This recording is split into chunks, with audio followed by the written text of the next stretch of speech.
आज दुनिया में चारों तरफ अव्यवस्था, डर और एंग्जाइटी बढ़ रही है, लेकिन हमारे अंदर भी एक बहुत बड़ा बदलाव चल रहा है। ये हमारे एवोल्यूशन का समय है। So amazing to have you, Judy. आपकी book Sunshine Before the Dawn is such an inspiration for all of us. वो कौन सा मोमेंट था जब आपको लगा कि आपके साथ कुछ एक्स्ट्रा ऑर्डिनरी हो रहा है? मैंने अपनी अंतर्दृष्टि यानी इनर विजन में एक लंबे कद वाले बीइंग को देखा जिसने पर्पल रंग का पोशाक पहना हुआ था। जब मैंने उनसे पूछा आप कौन हैं, और उसी क्षण मेरे मन में टेलीपैथिकली एक नाम आया, माय नेम इज बेल्थेज़ार। बल्थाजार उन 3 बुद्धिमान व्यक्ति में से एक थे जो बेथलहेम पहुंचे थे जब जीसस का जन्म हुआ था। वे बेबी जीसस के लिए गिफ्ट्स लेकर आए थे। कैसे पता चला कि जो आपने एक्सपीरियंस किया वो एक जेन्युइन एक्सपीरियंस था? जो जानकारी मुझे मिल रही थी वो इतनी क्लियर थी कि लोग मेरे पास आते और मैं ऐसी बातें कहती जो मैं खुद नहीं जानती थी, वे सही निकलती थी। मैं उन लोगों को जानती भी नहीं थी। चैनलिंग के संदर्भ में मेडिटेशन इतना जरूरी हो जाता है क्योंकि इसके लिए आपको भीतर पूरी तरह शांत होना जरूरी है।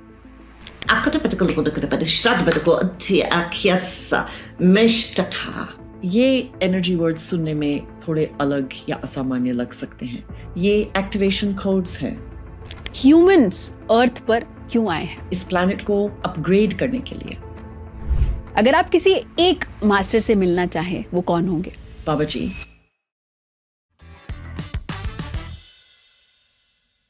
आप में से 52% लोग पीएमसी हिंदी देखते तो हैं, लेकिन अभी तक आपने सब्सक्राइब नहीं किया है। सब्सक्राइब करना बहुत आसान है, बस एक बटन है।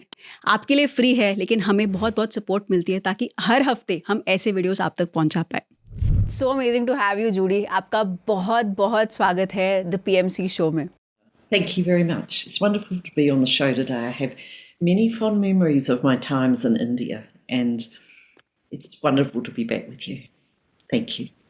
आपकी book Sunshine Before the Dawn is such an inspiration for all of us कि हम अपने आप को और गहराई से, हम कहाँ से आए हैं, हम क्यों आए हैं, और हमें अपने पर्पस को एक्चुअली लिव करना, इस अर्थ पे जीना कैसे है, इस बुक से समझ में आता है। तो जूडी, आप एक स्पिरिचुअल टीचर हैं और दुनिया भर आप ट्रैवल करते हैं और अपने लेक्चर्स, अपने इस चैनलिंग मटेरियल से, आप अपने इस विजडम के द्वारा आप पूरे कॉन्शियसनेस, जो ह्यूमन कॉन्शियसनेस है, उसको रेज करने के लिए, उसको हायर वाइब्रेशन पे रेज करने के लिए आपका काम है, जो हमें समझ में आता है। लेकिन जो लोग आपको पहली बार सुन रहे हैं, आपके काम के बारे में थोड़ा बताइए। जूडी एक स्पिरिचुअल टीचर के रूप में क्या करती हैं? सच कहूँ तो मैं खुद को एक स्पिरिचुअल टीचर का लेबल नहीं देना चाहती, क्योंकि मेरा मानना है कि हम सब खुद के सबसे अच्छे स्पिरिचुअल टीचर्स हैं। मैं न्यूजीलैंड से हूँ, एक बिल्कुल नॉर्मल महिला। बस मुझे डिवाइन पावर ने कुछ ऐसी चीज़ें करने के लिए ट्रेन किया है जिन्हें शायद लोग नॉर्मल नहीं मानेंगे, पर असल में वो नॉर्मल ही हैं, क्योंकि हम सभी ईश्वर की रचना हैं। और इस समय इस धरती पर जो हो रहा है वो हमें वापस हमारी सोल की असली पहचान की ओर ले जा रहा है। हमें उन बंधनों, सीमाओं और धारणाओं से बाहर निकलना है जिनसे हम अपनी इंसानी जिंदगी को देखते आए हैं।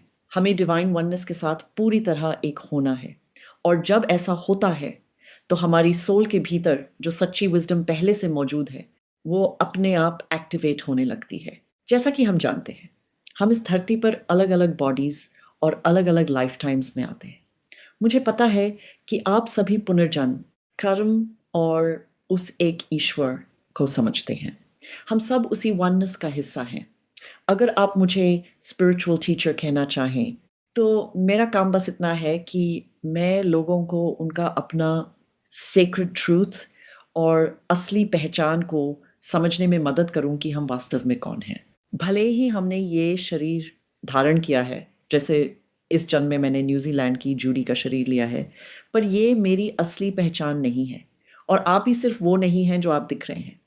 इस जन्म में आने से पहले शायद हमने ही अपना हाथ उठाकर कहा होगा, हाँ, मैं इस समय पृथ्वी पर जन्म लूँगा, क्योंकि अभी धरती और यहाँ के सभी जीव एक बहुत खास अपग्रेड से गुजर रहे हैं। मेरे अनुसार ये पूरी मानव जाति का एक बड़ा अपग्रेड है। ये पृथ्वी का भी अपग्रेड है। ये हमारे एवोल्यूशन का समय है। हम इंसान के रूप में बदल रहे हैं। ये हमारी ज़िंदगी जीने के तरीके में एक बहुत बड़ा परिवर्तन है। आज दुनिया में चारों तरफ अव्यवस्था, डर और एंग्जाइटी बढ़ रही है, लेकिन हमारे अंदर भी एक बहुत बड़ा बदलाव चल रहा है। हम अपनी ऑथेंटिक सोल के साथ जुड़ रहे हैं और अब हम इस शरीर में मिली इस ज़िंदगी को केवल एक इंसानी जीवन नहीं, बल्कि सोल के अनुभव के एक सीज़न की तरह देखने लगे हैं। हम यहाँ क्यों आए हैं और हमें क्या करना है, इसे समझ रहे हैं। मुझे लगता है कि इस जन्म में मेरा काम लोगों को उनकी अपने सच के प्रति जागृत करना है और मैं ये कई अलग-अलग तरीकों से करती हूँ। उन लाइट लैंग्वेजेस के बारे में भी बात करेंगे जिन्हें मैं बोलती हूँ और उन गैलेक्टिक कनेक्शंस के बारे में भी जिनका मुझे अनुभव है। पर ज़रूरी बात यह है कि हम गॉड द्वारा बनाए गए बीइंग्स हैं, हमने अनेक लाइफ टाइम्स जी हैं और हमारी सोल के भीतर अनंत विज़डम पहले से मौजूद है, जो इस समय पृथ्वी पर धीरे-धीरे जागृत हो रही है। शायद यही कारण है कि आज बहुत से लोग कन्फ्यूज़्ड महसूस कर रहे हैं। उन्हें समझ नहीं आ रहा कि वे वास्तव में कौन हैं और वे अभी भी पुराने तरीकों और पुरानी कंडीशनिंग में दबे हुए हैं। हम अपने परिवारों में पुराने तरीकों और एक्सपेक्टेशंस के साथ बड़े होते हैं कि हमें ये करना चाहिए या वो करना चाहिए। लेकिन असल में हमें अपने दिल की सुननी चाहिए और अपने ट्रूथ से जुड़ना चाहिए। इसीलिए मेडिटेशन और ख़ास तौर पर पिरामिड मेडिटेशन बहुत ज़रूरी है। मैं कई बार पिरामिड वैली जा चुकी हूँ, जहाँ मैं पहली बार पत्री जी से मिली थी। तो मैं जानती हूँ कि इंडिया में पिरामिड्स के ज़रिए आप कितना शानदार काम कर रहे हैं। मैं पिरामिड्स की शक्ति और उनके महत्व को भी समझती हूँ। इसीलिए मैं पूरी तरह मानती हूँ कि मेडिटेशन लोगों को उनकी समझ पहली बार ऑथेंटिसिटी तक पहुँचाने का सबसे सुंदर प्रवेश द्वार है। क्योंकि जब हम मेडिटेशन करना सीखते हैं, तब हम अपने भीतर जाना शुरू करते हैं और वहीं हमारी मुलाकात हमारे असली ह्यूमन सेल्फ से होती है। तब हमें समझ आने लगता है कि इस जीवन में हमें वास्तव में खुश रहने के लिए, स्वस्थ रहने के लिए और आनंद में जीने के लिए क्या चाहिए। लेकिन इससे भी आगे हम अपने ह्यूमन सेल्फ से जुड़ते, अपनी इटर्नल सोल सेल्फ से जुड़ जाते हैं, जो हमेशा से है और हमेशा रहेगी। फिर हमें उस आई एम प्रेजेंस का एहसास होता है, यानी वो गहराई कि मैं वही हूँ, I am that I am की अवस्था से, यानी अपने हायर सेल्फ का और अधिक विस्तृत अनुभव। अपने हार्ट माइंड के ज़रिए हम गॉड माइंड और उस इन्फिनिट क्रिएटर की वननेस के साथ एक हो जाते हैं। और जब ऐसा होता है तो सारा डर और एंग्जाइटी धीरे धीरे गायब हो जाती है। धरती का ये समय एक असेंशन अपग्रेड का है, हमें अगले लेवल पर ले जाने के लिए। ये अपनी आत्मा की सच्चाई को अपनी रोज़मर्रा की ज़िंदगी में उतारने का समय है। अमूल्या, मुझे लगता है कि जब हम अपने दिल से और अपने सोल ट्रूथ से जुड़ते हैं, तभी हम सही मायने में दूसरों के काम आ पाते हैं या समाज में कुछ योगदान दे पाते हैं। तब हम दिमाग की बातों या ईगो में नहीं फंसे रहते। ये कोई परफॉर्मेंस या बिजनेस की बात नहीं है। मेडिटेशन ही वो रास्ता है जिससे हम दिल से बात करना और दूसरों की निस्वार्थ मदद करना सीखते हैं। सच तो ये है कि हमारा सबसे बड़ा स्पिरिचुअल टीचर हमारे अंदर ही बैठा है। हम सबके अंदर वो काबिलियत है। Amazing, wonderful. तो जूडी, आपकी जो स्पिरिचुअल जर्नी है वो शुरू कैसे हुई?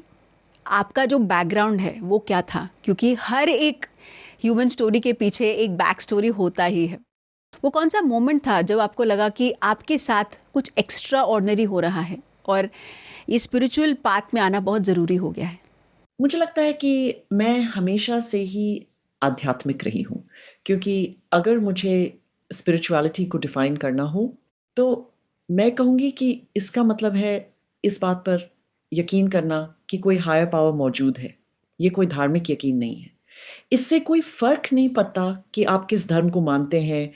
बस ये विश्वास कि आपके बाहर एक शक्ति है और आपके पास उससे जुड़ने की क्षमता है। हम उस शक्ति को ईश्वर या गॉड कह सकते हैं। हिंदू धर्म में शायद उसी हायर पावर को ब्रह्म कहा जाता है। तो वो सुप्रीम क्रिएटर एनर्जी पूरी दुनिया में एक ही है, क्योंकि बनाने वाला तो एक ही है। और मैं तो ये भी कहूँगी कि वही सुप्रीम क्रिएटर, इन्फिनिट क्रिएटर सिर्फ पृथ्वी पर ही नहीं बल्कि पूरी मिल्की वे गैलेक्सी, सभी गैलेक्सीज और पूरे यूनिवर्स में एक ही है। हर जगह वही एक क्रिएटर एनर्जी कार्य कर रही है। हम सब इंसान अपनी लाइफ में जो हैं उससे कुछ बेहतर या कुछ बड़ा बनने की तलाश में रहते हैं। यही ह्यूमन लाइफ है। आखिर हम इस धरती पर इस शरीर में क्यों आए हैं? मेरे अनुसार हम यहाँ अपनी आत्मा का सबसे सच्चा और सबसे बेहतरीन रूप बनने आए हैं, यानी अपनी इटर्नल सोल सेल्फ को ह्यूमन फॉर्म में जीने के लिए। और जब हम अपना वो बेस्ट सेल्फ बन जाते हैं तभी हम सही मायने में ईश्वर की, मानवता की और इस धरती की सेवा कर सकते हैं। लेकिन ये हम तब तक नहीं कर सकते जब तक हम खुद के अंदर कंप्लीट महसूस ना करें। और खुद को पूरा महसूस करने के लिए मेडिटेशन एक बहुत ही बेहतरीन रास्ता है। मेरे लिए ये यात्रा 1997 में शुरू हुई। मुझे डाक से एक ब्रोशर मिला जिस पर लिखा था लर्न टू चैनल, यानी स्पिरिट से जुड़ना सीखना। हम spiritual beings, gods, goddesses, ascended masters, angels और यहाँ तक कि डेवल्स के बारे में पढ़ते हैं। हमें पता होता है कि वे मौजूद हैं। हमें से ज़्यादातर लोग उन्हें अपनी आंखों से नहीं देख सकते और उस समय मैं भी नहीं देख सकती थी। आज तक मुझे नहीं पता कि वो ब्रोशर मुझे किसने भेजा, पर भीतर से एक बहुत गहरी प्रेरणा महसूस हुई कि मुझे उस वीकेंड वर्कशॉप में जाना चाहिए जहाँ सिखाया जा रहा था कि स्पिरिट से कैसे जुड़ें और अपने स्पिरिचुअल गाइड से कैसे कनेक्शन बनाएं।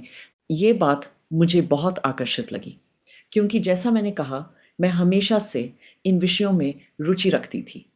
तो मैं उस वर्कशॉप में गई और वहाँ मैंने अपनी अंतर्दृष्टि यानी इनर विजन में एक लंबे कद वाले बीइंग को देखा जिसने पर्पल रंग का पोशाक पहना हुआ था। जब मैंने उनसे पूछा आप कौन हैं, और उसी क्षण मेरे मन में टेलीपैथिकली एक नाम आया, बल्थाजार। फिर सोचा ये नाम तो मैं खुद से नहीं सोच सकती क्योंकि मैं इस नाम को पहले से नहीं जानती थी। तो मैंने दोबारा थोड़ा संकोच के साथ पूछा आपका नाम क्या है, और फिर वही उत्तर बिल्कुल स्पष्ट रूप से आया, मेरा नाम बल्थाजार है। जिस बात से मुझे लगा कि ये मेरी कल्पना नहीं है वो ये थी कि मेरा पूरा शरीर बहुत ज़ोर से कांपने लगा। जब शुरुआत में स्पिरिचुअल बीइंग्स हमसे जुड़ते हैं तो उनकी एनर्जी और हमारी एनर्जी में बहुत फ़र्क होता है। और ये लगभग 30 साल पहले 1997 की बात है। जब बल्थाजार ने अपनी एनर्जी को कम करके मेरी एनर्जी के साथ मिलाया तो मेरा पूरा शरीर कांपने लगा। मुझे वो ऊर्जा महसूस हुई, मेरे पूरे शरीर में झुंझुनी हुई, मैं कांप रही थी। मुझे वो विजन दिखा और वो शब्द भी सुनाई दिए। उस समय मैं मार्केटिंग और पब्लिक रिलेशंस में काम करती थी, पूरी तरह कॉर्पोरेट सेक्टर की दुनिया में थी। उस वर्कशॉप के बाद पूरे सप्ताह मेरे मन में बार बार एक विचार आता रहा कि मुझे डिक्शनरी में बल्थाजार शब्द का मतलब देखना चाहिए। तो मैंने ऐसा ही किया। जब मैंने देखा तो पता चला कि बल्थाजार उन 3 मेजिक यानी 3 बुद्धिमान व्यक्ति में से एक थे जो स्टार का अनुसरण करते हुए बेथलहेम पहुंचे थे जब जीसस का जन्म हुआ था। वे बेबी जीसस के लिए गिफ्ट्स लेकर आए थे। अब मैं ये बात गहराई से समझती हूँ कि सभी धर्म मूल रूप से एक ही हैं। वे बस अलग अलग समय पर अलग अलग गुरुओं के जरिए उस समय और उस स्थान के लोगों को जगाने के लिए आए। जैसे 2000 साल पहले जीसस प्रेम सिखाने आए, उनसे 500 साल पहले बुद्ध आए। भारत में भी बहुत से प्राचीन ऋषि, मुनि और महापुरुष हुए हैं। वे भी किसी समय वास्तविक इंसान ही रहे होंगे, लेकिन वे लोगों को कुछ महत्वपूर्ण सिखाने के लिए आए थे। चैनलिंग के जरिए यूनिवर्स मुझे भी जिंदगी के बारे में कुछ ज़रूरी सिखा रहा था। इसके बाद मैंने अपने गाइड बल्थाजार के साथ स्पिरिचुअल चैनल के रूप में लोगों के लिए सेशन करना शुरू किया। जिस बात ने मुझे सबसे ज़्यादा आश्चर्य में डाला वो ये थी कि वे लोगों के बारे में जो बातें बताते थे वे सही निकलती थी। मैं उन लोगों को जानती भी नहीं थी, लेकिन कुछ ऐसा हो रहा था जो उस समय मेरी सामान्य मानवीय समझ से कहीं परे था। तब मुझे एहसास हुआ कि शायद मेरे भीतर ये क्षमता है, लेकिन मैं ये नहीं कहूँगी कि ये कोई मैजिकल गिफ्ट है जो सिर्फ मुझे मिला है, क्योंकि स्पिरिट से जुड़ना या चैनलिंग करना कोई विशेष गिफ्ट नहीं है। हम सभी ये कर सकते हैं। ये एक स्किल है और हर स्किल की तरह इसे सिर्फ प्रैक्टिस की ज़रूरत होती है। बल्थाज़ार से जुड़ने के बाद अगले पूरे 1 साल तक मैं लगभग हर दिन 10 से 15 मिनट तक इस स्किल की प्रैक्टिस करती रही। मैं लगातार बल्थाज़ार के साथ काम करती रही। उस 1 साल में मैंने महसूस किया कि मैं अलग-अलग एनर्जीज़ को पहचानने और महसूस करने में बहुत बेहतर होती जा रही थी। जिस तरह हम इंसानों के अलग-अलग नाम होते हैं, उसी तरह अलग-अलग डिमेंशन से आने वाले इन बीइंग्स ऑफ लाइट की भी अलग-अलग एनर्जी सिग्नेचर होती है। हम उन्हें किसी इंग्लिश या हिंदी नाम से जानते हैं, लेकिन मैंने बल्थाज़ार को उनके नाम से नहीं, बल्कि उनकी एनर्जी को महसूस करके पहचानने लगी थी। जब भी वे मेरी एनर्जी फील्ड के पास आते थे, मैं उनकी उपस्थिति महसूस कर लेती थी। यहीं से मेरी यात्रा शुरू हुई, लेकिन उसके बाद बहुत लंबा समय बीत चुका है। आज मेरा काम स्पिरिट के साथ मिलकर सीधे गॉड माइंड या सोर्स एनर्जी से आने वाली नई क्रिएशन की एनर्जी और वर्ड्स को लोगों तक पहुंचाना है, ताकि हमारे डीएनए के अंदर छिपी हुई इंसानी क्षमताओं को जगाया जा सके और हमारे शरीर के सेल्स के स्तर पर परिवर्तन हो। ये बदलाव हमारे शरीर को स्वस्थ बनाने और हमारी चेतना का विस्तार करने के लिए है, ताकि हम उन सीमित धारणाओं से बाहर निकल सकें, उस छोटे से बॉक्स से बाहर जिसमें हम खुद को सीमित समझते हैं, और अपनी इटर्नल टाइमलेस सोल सेल्फ को पहचान सकें। लेकिन उस सोल सेल्फ को इसी ह्यूमन लाइफ में जीते हुए इस असेंशन प्रोसेस का उद्देश्य शरीर छोड़ना नहीं है, बल्कि हमें अपने शरीर को और भी स्वस्थ और ऊर्जावान बनाना है। हम खुद के उस स्वरूप से जुड़ रहे हैं जो कहीं अधिक विस्तृत है। इसे एक उदाहरण से समझते हैं। मान लीजिए एक घोड़ा गाड़ी खींच रहा है। गाड़ी हमारे फिजिकल बॉडी की तरह है और घोड़ा हमारी सोल की तरह। ऐसा लगता है जैसे हमारी सोल अब तक हमारी ह्यूमन सेल्फ से अलग सी हो गई थी। पुराने समय में घोड़ों की आंखों पर पट्टियां लगा दी जाती थीं ताकि वे इधर उधर न देखें। वैसे ही हमारी आत्मा भी अब तक सिमटी हुई थी। अब वो पट्टियां हटाई जा रही हैं ताकि हम जीवन की बड़ी तस्वीर को बिल्कुल नई दृष्टि से देख सकें। ये परिवर्तन जिससे हम सभी गुजर रहे हैं, वह सिर्फ हमारे भीतर ही नहीं हो रहा, बल्कि पूरी पृथ्वी पर भी दिखाई दे रहा है। ये हमारे समाज, हमारी कम्युनिटीज, हमारी जीवन शैली और इंसानों के एक दूसरे के साथ जीने के तरीके, हर चीज को प्रभावित कर रहा है। So wonderful. लाइफ कैसा मोड़ लेती है। आप एक मार्केटिंग और पीआर जॉब कर रहे थे और एक मेल से आपकी पूरी लाइफ चेंज हो जाती है। तो कैसे पता चला कि जो आपने एक्सपीरियंस किया वो एक जेन्युइन एक्सपीरियंस था? खास तौर पर इसीलिए क्योंकि जिस तरह से मैं कांप रही थी, मैं उस कांपने को खुद से क्रिएट नहीं कर सकती थी, वो मेरे नियंत्रण में नहीं था। और दूसरी वजह थी कि जो जानकारी मुझे मिल रही थी वो इतनी क्लियर थी कि लोग मेरे पास आते और मैं ऐसी बातें कहती जो मैं खुद नहीं जानती थी। वे बातें बिना किसी कोशिश के अपने आप मेरे मन में आ जाती थीं। और आज भी ऐसा ही होता है। शुरुआत के दिनों में, लगभग 30 साल पहले, मैं लोगों को चैनलिंग सिखाया करती थी। मैं उन्हें सिखाती थी कि स्पिरिट से कनेक्शन कैसे बनाया जाए। लेकिन उस पहली वर्कशॉप में मुझे एक बहुत महत्वपूर्ण बात समझाई गई कि ये स्पिरिचुअल बीइंग्स हमें किसी भी तरह से कंट्रोल करने या हम पर हावी होने के लिए नहीं हैं। वे सिर्फ एक ब्रिज की तरह हैं ताकि हम अपनी ही असली आत्मा से जुड़ सकें। क्योंकि मुझे लगता है कि इंसान के तौर पर हम खुद को बहुत कमतर आंकते हैं। हम खुद को छोटा समझते हैं। हम सोचते हैं कि ये स्पिरिचुअल बीइंग्स जिनके पास शरीर नहीं है, वे हमसे बहुत बेहतर हैं। लेकिन ऐसा बिल्कुल भी नहीं है। हम सभी ने धरती पर कई जन्म लिए हैं। कभी हमने भिखारी का जीवन जिया है तो कभी राजा का। हम दोनों तरह के अनुभवों से गुजरे हैं। हमने ऐसी जिंदगियां भी देखी हैं जहां हमें बड़ी सफलता और बहुत सुख सुविधाएं मिली। और हमने ऐसे जन्म भी लिए जो सिर्फ सीखने के लिए थे, जहां शायद हम उतने कामयाब नहीं हुए। ये जन्म एक बहुत बड़ा मौका है उस सब से कहीं आगे जाने का जो हमने अपनी पिछली जिंदगियों में एक आत्मा के तौर पर हासिल किया था। ऐसा इसलिए क्योंकि अब हम अपने शरीर के ज़रिए उस ऊर्जा को रिसीव कर पा रहे हैं जो हमारे भीतर एक बहुत गहरे और तेज़ ग्रोथ साइकिल को एक्टिवेट करती है। आप कह सकते हैं कि असेंशन न सिर्फ मानव जाति का एक अपग्रेड है, बल्कि ये आत्मा के विस्तार और ग्रोथ का भी एक अद्भुत चरण है। वाह! बहुत सारे लोग कहीं न कहीं गाइडेंस महसूस करते हैं, कहीं न कहीं इनर गाइडेंस उनको आती ही है, लेकिन समझ नहीं पाते कि वो उनका माइंड है या कुछ और। चैनलिंग यानी कि गाइडेंस को डाउनलोड करना असल में क्या है और ये कैसे होती है? क्या आपको ये वर्ड्स में, विजन्स में, फीलिंग्स में या सिंबल्स में या कोई इनर नोइंग होती है कि आपको पता होता है कि ये चैनलिंग है? और ये भी सवाल है कि क्या ये सिर्फ मेडिटेशन में होती है या अपने एवरीडे लाइफ में भी आप फील कर सकते हैं, एक्सपीरियंस कर सकते हैं, वो गाइडेंस को ले सकते हैं? जैसा कि मैंने कहा, ये कोई गॉड गिफ्ट नहीं है, ये एक स्किल है। तो अगर आप चाहें तो मैं आप सबको जल्द ही उस प्रोसेस के ज़रिए ले जाऊँगी जो मुझे सिखाया गया था। लेकिन पहले अगर हम चैनल शब्द को समझें, पहले मैं भी इसे चैनलिंग ही कहती थी, लेकिन अब मैं इसे एक अलग तरीके से देखती हूँ। अब मैं कहना पसंद करती हूँ कि हम डिवाइन एनर्जी के कॉन्डुइट्स हैं, यानी हम डिवाइन एनर्जी के लिए एक माध्यम की तरह हैं, चाहे वो एनर्जी किसी असेंडेड मास्टर, किसी एंजेलिक बीइंग या किसी और स्पिरिचुअल बीइंग के माध्यम से हम तक पहुँच रही हो, जिसका कोई नाम हो, इससे वास्तव में कोई फ़र्क नहीं पड़ता।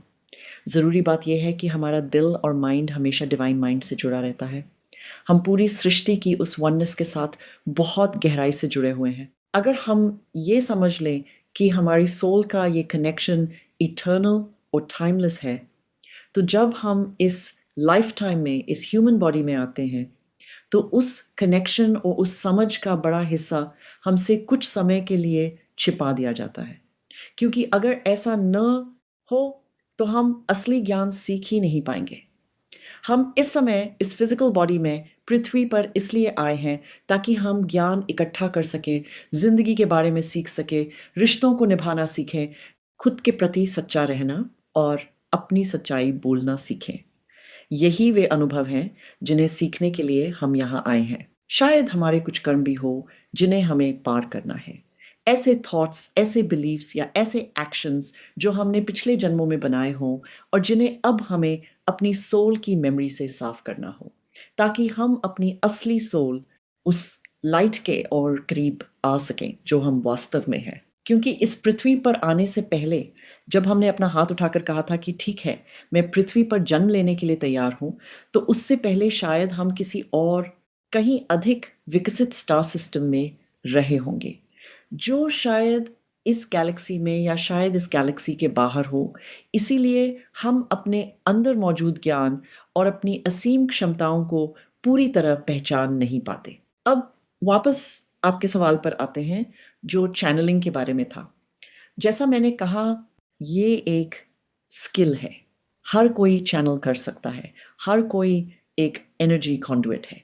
और ऐसा करने का उद्देश्य ये है कि जब भी हम इस तरह स्पिरिट के लिए अपने आप को खोलते हैं, तो हम अपनी ही आत्मा के उस पवित्र रूप से और ज़्यादा जुड़ जाते हैं। और जब हम चैनलिंग करते हैं, तो हम दूसरे लोगों की भी मदद कर सकते हैं, क्योंकि चैनलिंग के माध्यम से हम उन्हें उनकी अपनी सेक्रेड सेल्फ को समझने की एक गहरी समझ दे सकते हैं। चैनलिंग के बारे में सुनना बहुत गूज़बम्प्स देता है, क्योंकि हमारे आसपास इतने मास्टर्स हैं, इतने बीइंग्स हैं, लेकिन हम उन बीइंग्स से कनेक्ट ही नहीं कर पाते। जब हम खाली हो जाते हैं, जब हम रिसीव करने के लिए तैयार होते हैं, तभी वो मास्टर्स हमारे द्वारा मैसेज सभी तक पहुंचा पाते हैं।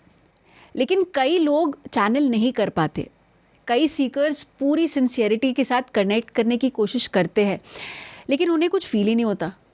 एक बहुत इंपॉर्टेंट क्वेश्चन है यहाँ पे, चैनलिंग के सबसे बड़े चैलेंजेस क्या हैं? अपने भीतर की स्टिलनेस में जाना। यही वजह है कि चैनलिंग के संदर्भ में मेडिटेशन इतना ज़रूरी हो जाता है, क्योंकि इसके लिए आपको भीतर पूरी तरह शांत होना ज़रूरी है। कुछ लोगों के मन में लगातार बहुत सारे विचार चलते रहते हैं। उनके दिमाग में हर समय एक लंबी टू डू लिस्ट चलती रहती है कि मुझे ये करना है, मुझे वो करना है। ऐसी स्थिति में वे उस खामोशी में उतनी देर तक रुक ही नहीं पाते कि किसी दूसरे डिस्कार्नेट बीइंग, यानी ऐसे स्पिरिचुअल बीइंग जो फिजिकल बॉडी में नहीं है, उनसे आने वाली जानकारी को महसूस कर सके। पर याद रखिए, हमें सिर्फ बाहर से नहीं बल्कि अपने हायर सेल्फ से भी जानकारी मिलती है, और हम सोर्स या क्रिएशन की उस वननेस से भी जुड़े होते हैं। इसके और भी कई कारण हो सकते हैं, जैसे किसी इंसान की हार्ट लाइन या अपनी सोल ट्रूथ से जुड़ने की उनकी क्षमता ऊर्जा के स्तर पर कमज़ोर हो सकती है, लेकिन इसे ठीक किया जा सकता है। या हो सकता है कि उस व्यक्ति की लाइफ में उस वक्त इतना कुछ चल रहा हो कि वो उस गहराई तक न जा पा रहा हो जो जुड़ने के लिए ज़रूरी है, या शायद उन्हें खुद पर उतना भरोसा ना हो। याद रखिए, स्पिरिट का माध्यम बनना या चैनलिंग करना कोई गिफ्ट नहीं है। ये एक सेक्रेड नोइंग है जो हम सभी के भीतर पहले से मौजूद है। बस इसके लिए खुद पर यकीन होना ज़रूरी है। इसलिए जब आपके मन में अचानक कुछ अनजाने विचार या एहसास आने लगे, तो बस खुद से कहिए, ठीक है, ये सही भी हो सकता है और गलत भी, पर इस वक्त मुझे यही महसूस हो रहा है। इसलिए उस अनुभव पर भरोसा कीजिए। उदाहरण के लिए बेल्थज़ार का नाम ही ले लीजिए। मुझे कोई भी नाम मिल सकता था, बॉब, बहाज़ा या ब्रह्मा। मुझे बहुत से अलग-अलग नाम मिल सकते थे, पर मुझे जो नाम बिल्कुल साफ सुनाई दिया, वह था बल्थज़ार। और जब मैंने इस नाम के बारे में खोजा, तो पता चला कि वो थ्री मैजाई, यानी उन 3 बुद्धिमान व्यक्तियों में से एक थे। अब सोचिए, आपका दिमाग लाखों अलग-अलग दिशाओं में जा सकता है, तो फिर उसी नाम की ओर क्यों गया? अगर उसके पीछे कोई महत्वपूर्ण कारण न होता, तो वही नाम क्यों आता? दूसरी बात ये कि जब मैं चैनलिंग करती थी या स्पिरिट से कनेक्शन बनाती थी, तो मेरा शरीर काँपने लगता था। मैं गर्माहट महसूस करती थी, पूरे शरीर में झुनझुनी होती थी और ऐसा लगता था जैसे मेरे भीतर कुछ खुल रहा हो। ये सचमुच अपने से कहीं बड़ी एनर्जीज़ के लिए खुलने का अनुभव होता है।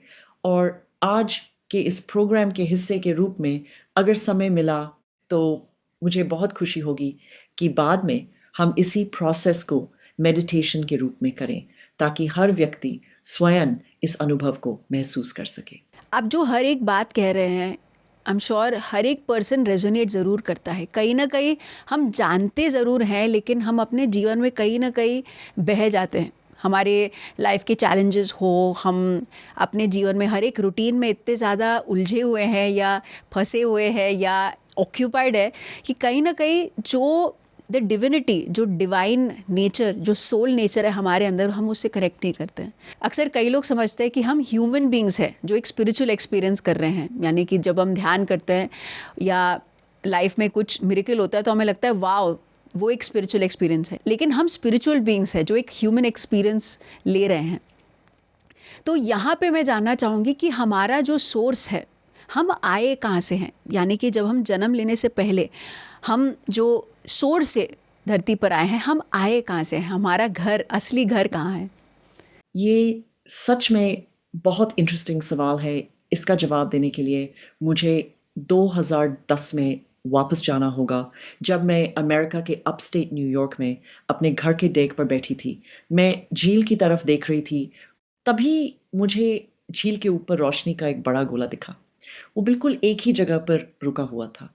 वो कोई एयरप्लेन नहीं था और उसका आकार भी बहुत बड़ा था। देखते ही देखते उस रोशनी से एक एनर्जी निकली और सीधे मेरे गले पर आकर लगी। उसका प्रभाव इतना तेज़ था कि मैं पीछे की तरफ गिर गई। फिर टेलीपैथिकली मेरे मन में एक आवाज़ सुनाई देने लगी। उस आवाज़ ने कहा कि वो गैलेक्टिक फेडरेशन के एक स्टारशिप के कमांडर हैं। उन्होंने मुझसे कहा, हम जल्द ही तुम्हें एक कहानी सुनाने आ रहे हैं। हम चाहते हैं कि तुम उसे लिखो और सबके साथ शेयर करो। इसके बाद जनवरी 2011 की बात है। सर्दियों का समय था और चारों तरफ बर्फ थी। सुबह के करीब 5:30 बजे मेरी आंख खुली।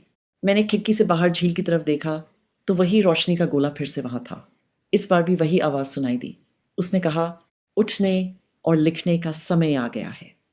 पहले दिन तो मैंने ध्यान नहीं दिया और मैं करवट लेकर फिर से सो गई। पर अगले दिन वो अनुभव फिर हुआ, तो मुझे लगा, हाँ, मुझे उठना चाहिए। चाहे सर्दी हो, फिर भी मुझे बैठकर लिखना है। मैंने कॉफ़ी बनाई, कंप्यूटर के सामने बैठी और पूछा, ठीक है, मुझे क्या लिखना है? तभी टेलीपैथिकली मेरे मन में सबसे पहले जो शब्द आए वे थे the dreamers, 1 lakh years ago। और फिर कहानी अपने आप खुलती चली गई। ऐसा लग रहा था जैसे कोई मुझे बोल बोल कर लिखवा रहा हो और मैं सिर्फ उसे टाइप करती जा रही थी। वो कहानी हमारी मिल्की वे गैलेक्सी की गैलेक्टिक काउंसिल के बारे में थी। जो एंटारस नाम के तारे पर इकट्ठे हुए थे ताकि पृथ्वी से जुड़े एक बहुत गंभीर विषय पर चर्चा कर सके। आप में से कुछ लोग जानते होंगे कि लाखों साल पहले धरती को ठारा कहा जाता था। TARA, ठारा।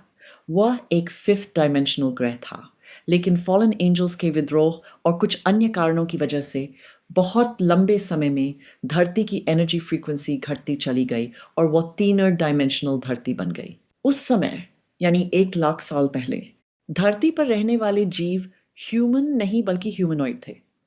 उनमें से कुछ पृथ्वी को अपग्रेड करने के पहले के असफल प्रयासों के अवशेष थे। समस्या यह थी कि उस समय पृथ्वी पर रहने वाले वे प्राणी गॉड माइंड से जुड़ नहीं सकते थे। उनके पास ऐसा फिजिकल एनर्जी सिस्टम ही नहीं था कि वो कनेक्शन बन सके। इसलिए मिल्की वे गैलेक्टिक काउंसिल ने लगभग 1 लाख साल पहले पृथ्वी पर अलग अलग स्टार नेशन कॉलोनीज बनानी शुरू की। पहली कॉलोनी का नाम था मू, जो एक प्लेडियन शब्द है जिसका मतलब है मदर मू। उसी को बाद में लेमुरिया भी कहा गया। ये साउथ पैसिफिक ओशन में फैले 3 बड़े भूभागों का समूह था। फिर विशेष रूप से सिरियस और प्लाइडस से स्टार बीइंग्स पृथ्वी पर रहने आए, क्योंकि उनकी वाइब्रेशन थर्ड डिमेंशनल अर्थ के सबसे करीब थी। वे पृथ्वी पर कॉलोनीज बसाने आए थे, लेकिन वास्तव में मू मानव जाति की शुरुआत करने की जगह थी। मैंने जो कहानी लिखी उसका नाम मुझे सनशाइन बिफोर द डॉन रखने को कहा गया, क्योंकि ये 1 लाख साल पहले इंसानों के बनाए जाने की कहानी है। ये एक प्रेम कहानी भी है, सीरियस की, एक महिला की, जो इंसानों को बनाने वाली टीम की इंचार्ज थी ताकि पृथ्वी पर मानव जीवन की शुरुआत हो सके। इसमें लिरियंस और आर्क्टूरियंस का भी उल्लेख है। ये कहानी बताती है कि कैसे इस गैलेक्सी के अलग अलग स्टार नेशंस ने अपने जेनेटिक इनहेरिटेंस, अपने डीएनए कोड का एक हिस्सा दिया ताकि ह्यूमन जैसी एक एडवांस प्रजाति बनाई जा सके। लेकिन लगभग 1 लाख साल पहले जब ये सब हुआ, तब पृथ्वी पर 4 महान समय चक्रों की शुरुआत हुई थी, जिनमें से प्रत्येक लगभग 26,000 साल का था। तब इंसान अपनी पूरी क्षमता तक नहीं पहुंच पाए थे। अब आइए वर्तमान समय में, यानी इस महत्वपूर्ण असेंशन अपग्रेड के दौर में। यही वो समय है जब पूरी मानवता को आगे बढ़ाया जा रहा है। ठीक उसी तरह जैसे शुरुआत में मानव की रचना एनर्जी के माध्यम से हुई थी, नई क्रिएशन की एनर्जी और वर्ड्स जो ह्यूमन डीएनए के भीतर छिपी संभावनाओं को एक्टिवेट करने के लिए बोले गए थे और हमारे एनर्जी सिस्टम तथा फिजिकल बॉडी में परिवर्तन लाने के लिए। मेरा काम भी वास्तव में यही है, उन शब्दों को बोलना जो इन बदलावों को एक्टिवेट कर सके। मेरी शुरुआत एक चैनल के तौर पर हुई थी, पर अब मैं वो नहीं हूँ। मुझे 30 साल पहले चैनलिंग इसलिए सिखाई गई ताकि 5 साल बाद मैं अलग अलग लाइट लैंग्वेजेस या एनर्जी लैंग्वेजेस बोलने के लिए एक्टिवेट हो सकूं और मैं आज जो काम कर रही हूँ उसे कर सकूं। आज वे केवल शब्द नहीं हैं, वे एक्टिवेशन कोड्स हैं। लेकिन इस पूरी यात्रा की शुरुआत चैनलिंग से ही हुई थी। इसलिए स्पिरिट से कनेक्शन बनाना या चैनलिंग इस यात्रा का एंट्री पॉइंट है, पर उसकी नींव मेडिटेशन है। क्योंकि अगर हम मेडिटेशन करके अपने भीतर की गहरी स्टिलनेस तक नहीं पहुंच सकते, तो हम अगले चरण तक भी नहीं पहुंच पाएंगे, जो कि अपनी असलियत को समझना है। आज इस पिरामिड मेडिटेशन चैनल पर आपसे बात करके मुझे बहुत खुशी हो रही है, और उन सभी लोगों से भी जो आज हमें सुन रहे हैं, क्योंकि भारत में जो कार्य आप कर रहे हैं और आज मैं दुनिया के अलग अलग देशों में जो काम कर रही हूँ, उन दोनों के बीच एक गहरा संबंध है। इसी वजह से मैं पहली बार भारत आई थी। 2012 में मुझे ब्रह्मर्षि पात्री जी ने पिरामिड वैली आने का निमंत्रण दिया और मैं 2013 में वहाँ गई। उसके बाद भी कई वर्षों तक मैं वहाँ आती रही। ब्रह्मर्षि पात्री जी एक अद्भुत आत्मा थे। उनका एक विशेष उद्देश्य था, एक विशेष मिशन था। जैसा कि मुझे विश्वास है कि आप जानते हैं, उन्होंने बुद्धा के साथ भी यात्रा की थी और इस लाइफ टाइम में वे इसलिए आए ताकि स्टिलनेस ऑफ बीइंग को पृथ्वी पर स्थापित कर सकें और लोगों को मेडिटेशन के माध्यम से वही स्टिलनेस सिखा सकें, ताकि मानव रूप में आई हुई अनगिनत सोल्स बहुत तेजी से आगे बढ़ सकें। इंडिया आज वैज्ञानिक शिक्षा के क्षेत्र में भी अग्रणी है और प्राचीन आध्यात्मिक सच्चाइयों को फिर से लोगों की चेतना में लाने में भी सबसे आगे है। जब मुंह नष्ट होकर समुद्र में डूब गया, तब जो कुछ लोग जीवित बचे वे पैसिफिक रिम के अलग अलग देशों में गए, विशेष रूप से दक्षिण भारत गए, श्रीलंका गए और कई अन्य स्थानों पर भी गए। लेकिन मेरा मानना है कि भारत में विशेष रूप से तमिलनाडु के मंदिरों में उन्होंने मुंह के प्राचीन ग्रंथों को सुरक्षित रखा और अब वही पवित्र ज्ञान फिर से सामने आ रहा है। लेकिन याद रखिए, हम सभी ने बहुत बहुत सारे लाइफ टाइम्स जिए हैं, शायद सैकड़ों लाइफ टाइम्स, इसीलिए हमारी सोल सब कुछ याद रखती है। और मेरे कार्य का एक हिस्सा यह भी है कि हर व्यक्ति के भीतर मौजूद सोल डीएनए और उसके अकैशिक रिकॉर्ड्स को एक्टिवेट करना, ताकि हर व्यक्ति अपनी सीक्रेट ट्रूथ को याद कर सके और इस लाइफ टाइम में जिस उद्देश्य के लिए उसने जन्म लिया है या जिसे पूरा करने के लिए उसे बुलाया गया है, उसे पूरा कर सके। क्योंकि वास्तव में हम सभी के लिए यही सबसे महत्वपूर्ण समय है। धरती पर, अर्थ पर बहुत कुछ हो रहा है एक ही समय पे। एक तरफ एक्स्ट्राऑर्डिनरी साइंटिफिक एडवांसमेंट है, एआई है, आर्टिफिशियल इंटेलिजेंस है, दुनिया तरक्की कर रही है और स्पिरिचुअलिटी, मेडिटेशन, खुद को जानने के जो मार्ग पे एक तरफ हो रहा है ये, और दूसरी तरफ प्रोटेस्ट चल रहे हैं, वॉर चल रहा है, एनवायरमेंटल क्राइसिस चल रही है, लोनलीनेस एपिडेमिक हो रहा है, डिप्रेशन हो रहा है, सुइसाइडल टेंडेंसीज बहुत ज़्यादा बढ़ चुकी है और ये इश्यूज बढ़ते ही जा रहे हैं। कुछ लोग स्पिरिचुअल एडवांसमेंट चाहते हैं और दूसरी तरफ बहुत लोग स्पिरिचुअलिटी में इंटरेस्टेड ही नहीं हैं। ह्यूमैनिटी की एवोल्यूशन के इस फेज़ को आप कैसे देखती हैं? क्या लाइट और डार्कनेस का ये कॉन्ट्रास्ट अवेकनिंग प्रोसेस का ही एक पार्ट है?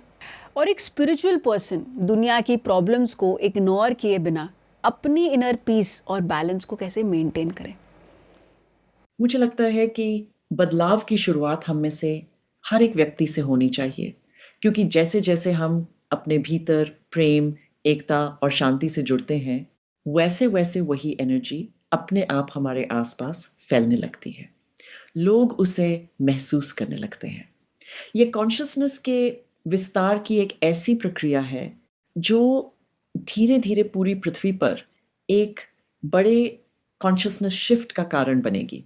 लेकिन आपने उन सोल्स की बात की जो अभी तैयार नहीं है, और हाँ, ऐसी सोल्स भी हैं जो अभी तैयार नहीं हैं और शायद इस वर्तमान जन्म में कभी तैयार भी ना हो, क्योंकि हर व्यक्ति ह्यूमन एवोल्यूशन और सोल एवोल्यूशन के अलग अलग चरणों में है।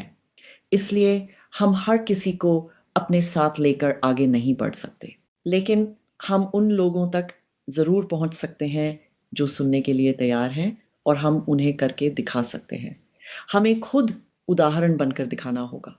हम जितना खुद पर काम करेंगे, उतना ही दूसरे लोग हमारे भीतर उभरते हुए उस प्रकाश को देखेंगे और वे भी उसी प्रकाश की ओर आकर्षित होंगे। सिर्फ बातें करते रहने से या लोगों को ये बताते रहने से कि उन्हें क्या करना चाहिए, कुछ नहीं बदलता।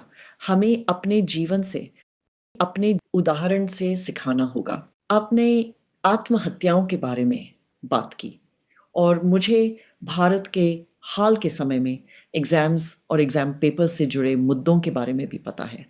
मुझे लगता है कि भारत जैसे बड़े समाज में, जहाँ इतनी बड़ी पॉपुलेशन है, वहाँ कंपटीशन भी बहुत ज़्यादा है और उसी के साथ स्ट्रेस भी बढ़ जाता है।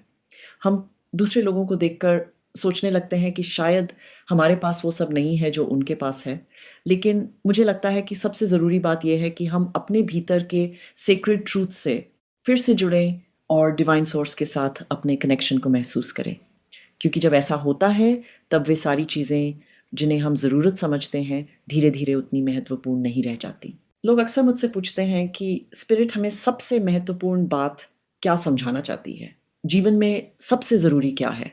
वो हमारा पैसा नहीं है, वो ये भी नहीं है कि हमने जीवन में क्या क्या हासिल किया। सबसे महत्वपूर्ण बात यह है कि क्या हम सच में खुश हैं, क्या हमारे हार्ट में जॉय है, क्या हम हर सुबह उठकर एक नए दिन का उत्सव मना सकते हैं। यही सबसे महत्वपूर्ण बात है।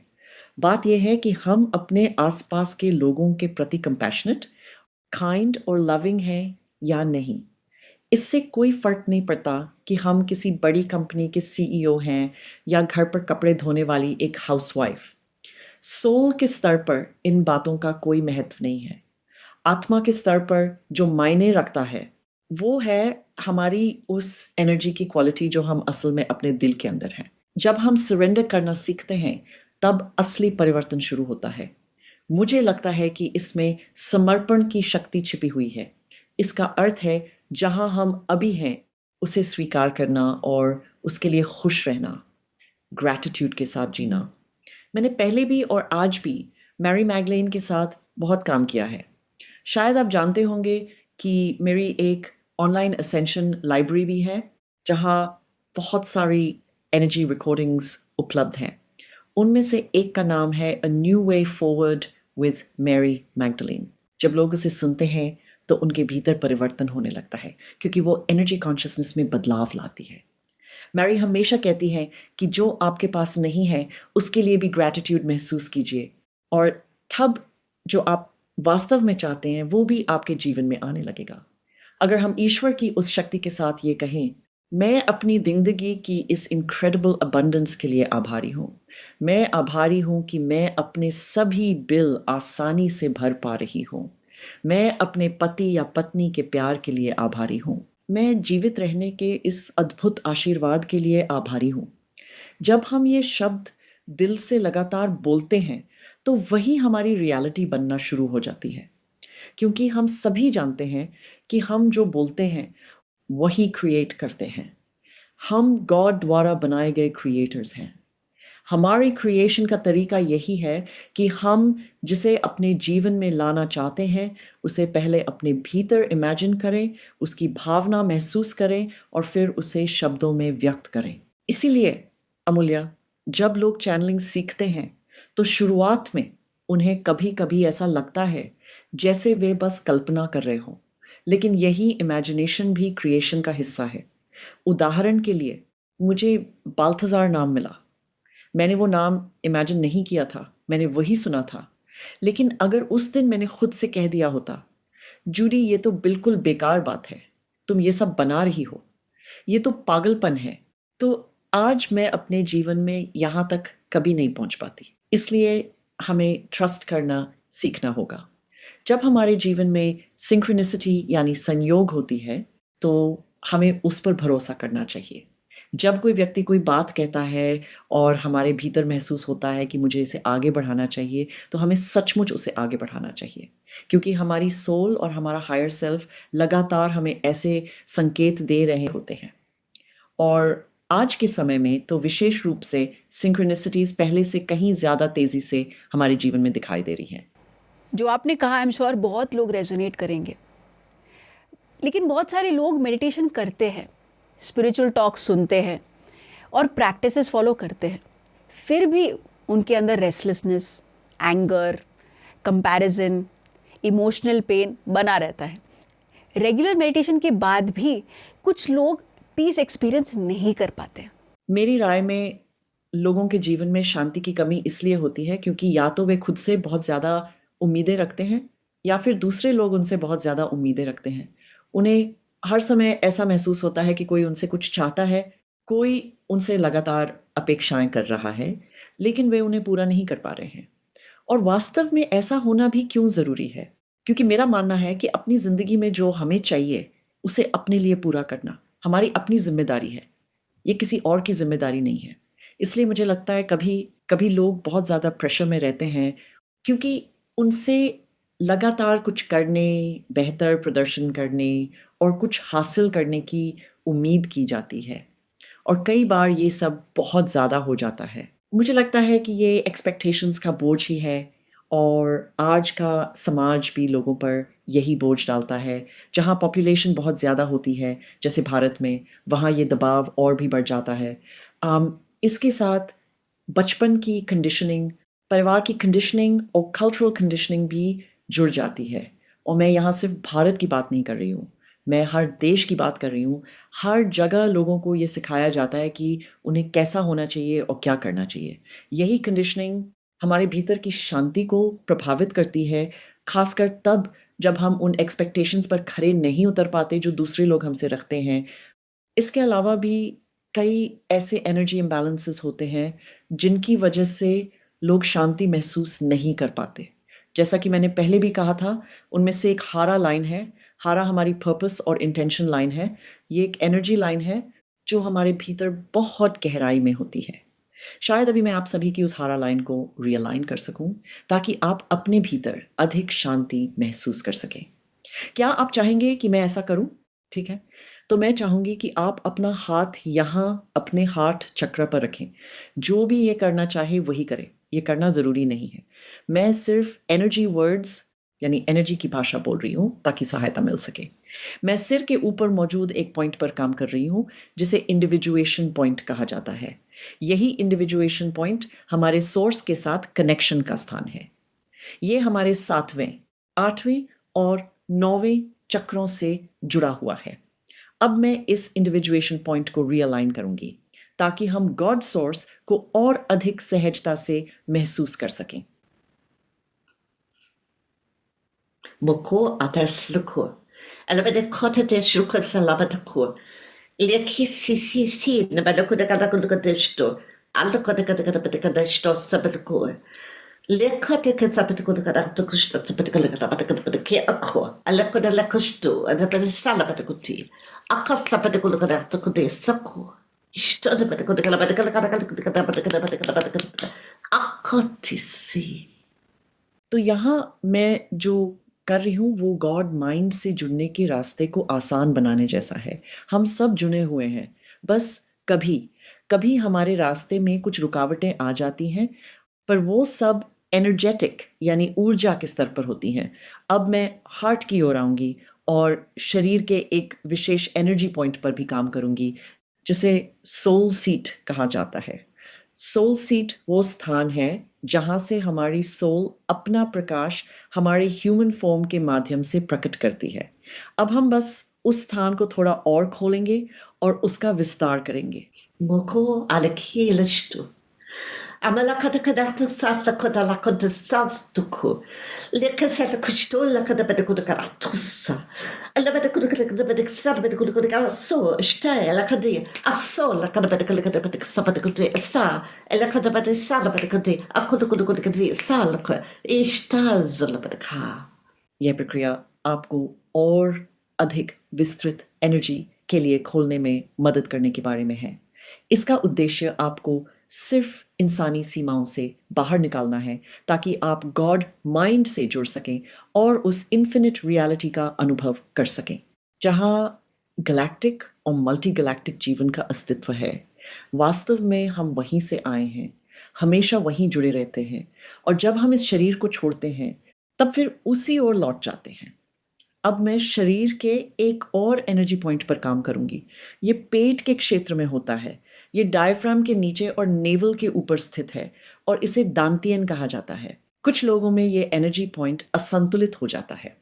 ऐसे में व्यक्ति बहुत अधिक इमोशनल हो सकता है, अपने लक्ष्यों पर ध्यान केंद्रित नहीं कर पाता, अपने लिए गोल्स तय करने और उन्हें पूरा करने में कठिनाई महसूस करता है या फिर निर्णय लेने में भी परेशानी होती है।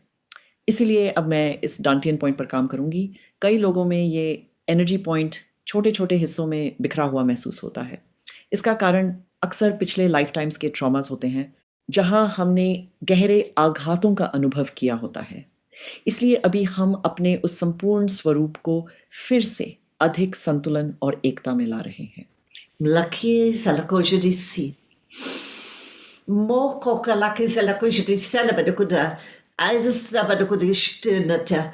Ishtada bada sabada kuda kada sabada kuda alako. Akata kata kata kata kata kata kata ishwa sakota. Akata kata kata bada ku. Isi na bada kuda kuda shishe na bada kuda kuda kuda kuda bada kialako. Alaka bada kuda kuda kuda kuda shrad bada ku. Akata bada kuda kuda kuda bada shrad bada ku. Anti akiasa meshtaka. तो ये energy words सुनने में थोड़े अलग या असामान्य लग सकते हैं।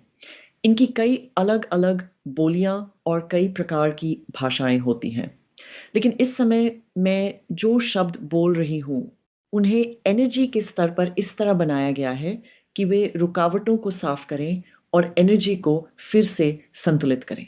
यही इनका उद्देश्य है। ये कुछ हद तक होम्योपैथी की तरह काम करता है।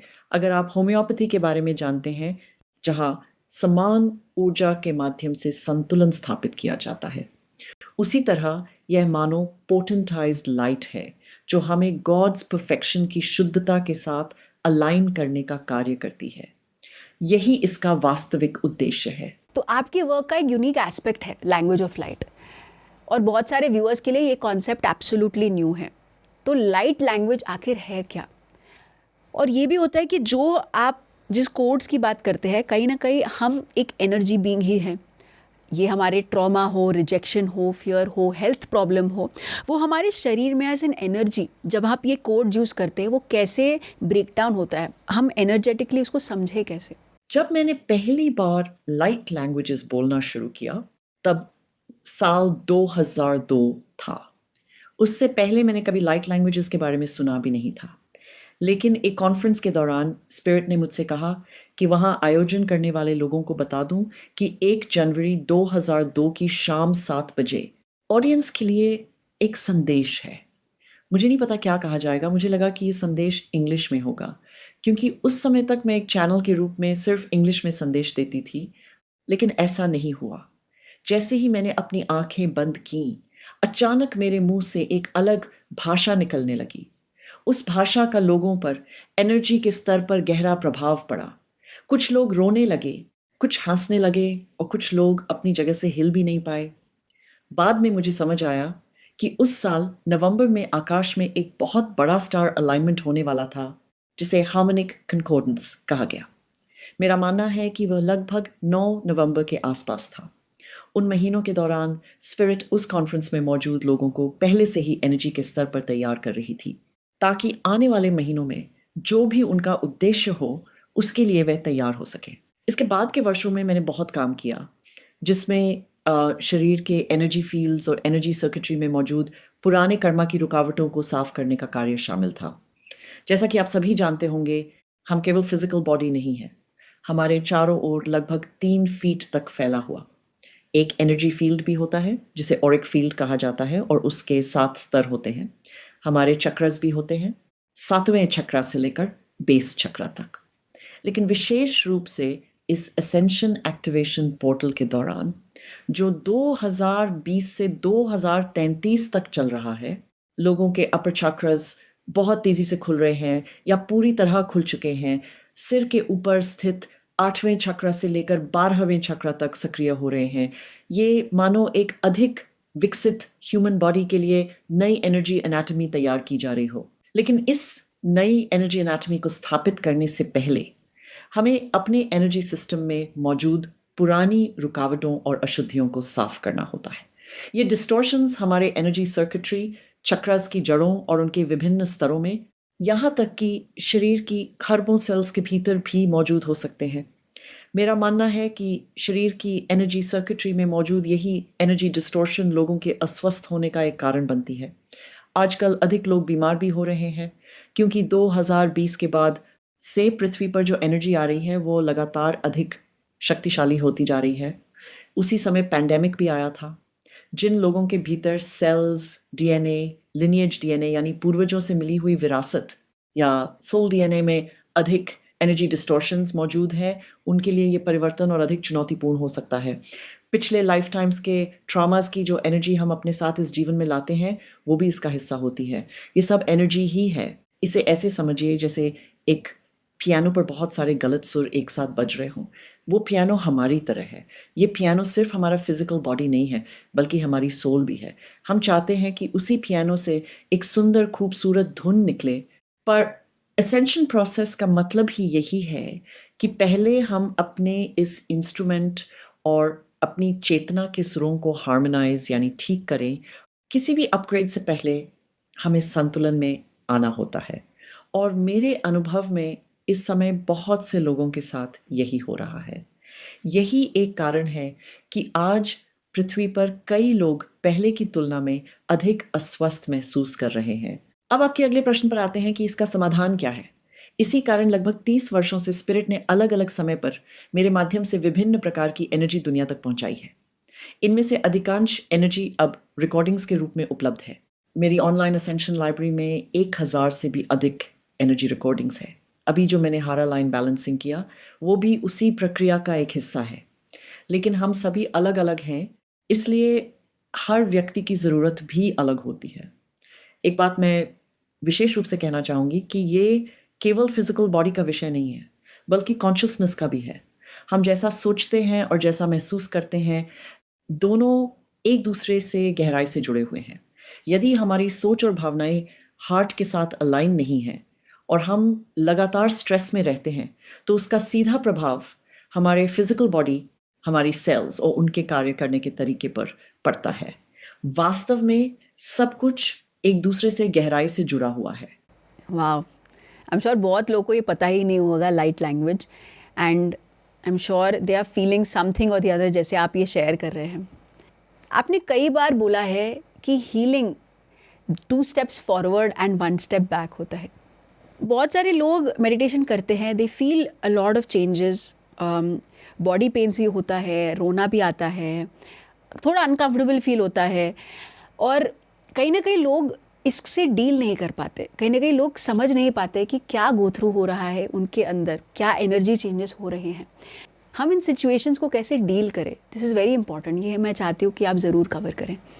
सबसे पहले तो पृथ्वी पर पहले से ही अधिक शक्तिशाली एनर्जी आ रही है। ये असेंशन, एक्टिवेशन, अपग्रेड साइकिल का ही हिस्सा है। ये एनर्जी लगातार और अधिक शक्तिशाली होती जा रही है और इसकी स्पीड भी बढ़ रही है।